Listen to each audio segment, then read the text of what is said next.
भी कराल संग भूत बहे ताल डरावा लागे बोली से। रूप भी कराल संग भूत बहे ताल डरावा लागे बोली से। पनिया पिलाए दुल्हा जइब तू कवना गली से। पनिया पिलाए दुल्हा जइब तू कवना गली से। पनिया पिलाए दुल्हा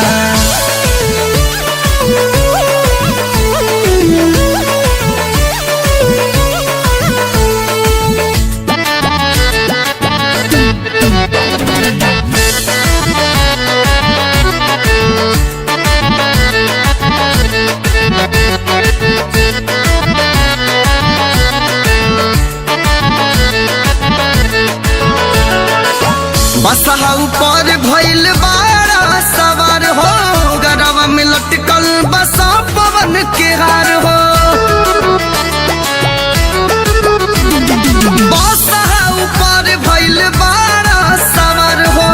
गरवा में लटकल बसा पवन के हार हो। गरवा में लटकल बसा पवन के हार हो।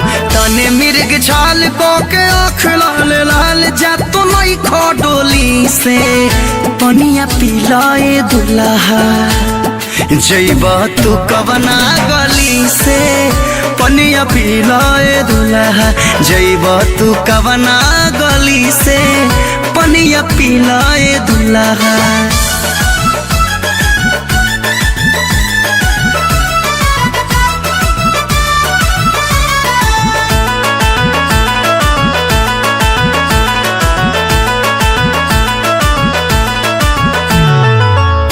जुले न देखनी कबो ऐसन बारात हो। कवन बाबात बाबू बड़ा खिसियत हो। आजुले न देखनी कबो ऐसन बारात हो। कवन बाबात काहे बड़ा खिसियत हो। कवन बाबात काहे बड़ा खिसियत हो। चंदन मोल के भी कापे लागल मन तोहरा ऐसन टोली से। पनिया पिला दुल्हा जइब तू कवना गली से। पनिया पिलाए दुल्हा जइब तू कवना गली से। पनिया पिलाए दुल्हा।